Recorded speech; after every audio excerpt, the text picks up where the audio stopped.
Habib Bourguiba était au pouvoir dans son pays depuis l'indépendance, en 1956. C'est donc une page de l'histoire du Maghreb qui est tournée ce soir. Nous allons l'évoquer en détail en commençant par les derniers faits en date. Donc, cet après-midi à Tunis, M. Ben Ali, 51 ans, a prêté serment. Cette ère nouvelle, les Tunisiens veulent y croire. Et le nouveau président, depuis son arrivée au pouvoir, a multiplié les signes et les mesures pour désamorcer les tensions.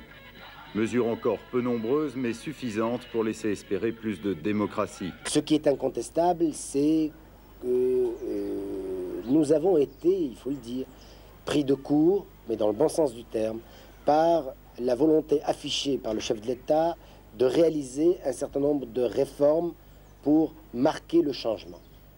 Deux images qui impressionnent les Tunisiens. La première, Rached Ghannouchi, le leader du mouvement de la tendance islamiste, condamné à la prison à vie sous Bourguiba. Bien qu'il soit en résidence surveillée et que son mouvement ne soit toujours pas reconnu, mais seulement toléré, il est aujourd'hui sorti de prison. La deuxième image, il y a 3 jours, Ben Ali reçoit les représentants des partis politiques tunisiens. Une première dans une vie politique marquée depuis 30 ans par le régime du parti unique. 10 mois pratiquement jour pour jour après la destitution du président Bourguiba, le président tunisien M. Ben Ali a choisi la France pour son premier voyage officiel en Europe. Ce soir, 48 heures avant son arrivée à Paris, le président Ben Ali s'exprime sur Antenne 2.